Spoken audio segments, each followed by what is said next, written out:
C'era una volta la corsa all'oro. Oggi invece c'è un altro oro che ha il colore e la luce del sole e si chiama energia fotovoltaica. È il futuro. A Torri di Quartesolo nasce un mega impianto installato il più possibile vicino al cielo, sul tetto del distretto commerciale, un centro che punta a una gestione energetica sostenibile e pulita, con 1,5 milioni di euro investiti sul futuro. Oggi per noi è un giorno molto importante perché festeggiamo un traguardo che avevamo iniziato, il cui percorso è iniziato circa 7-8 anni fa.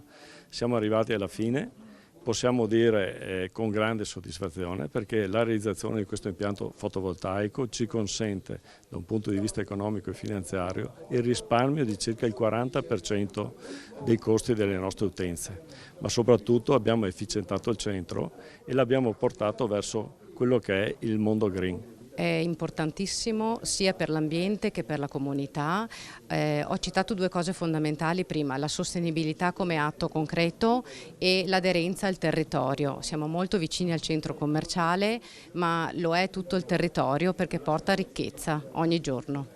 L'impianto, composto da 2.898 pannelli distesi su 6.445 metri quadrati, trasforma l'energia solare in elettrica. Questo permette al centro commerciale di produrre ogni anno 1,5 milioni di kilowattora, coprendo con il fotovoltaico il 40% del fabbisogno energetico, con un risparmio annuale di 330.000 euro.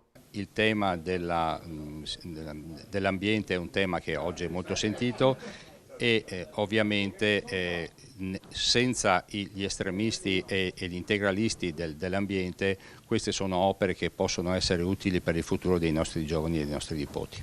Speriamo che altre attività ci emulino, ci copino, perché vogliamo lasciare un mondo migliore ai nostri figli e nel nostro piccolo, chi più chi meno, ricordiamoci che possiamo farlo.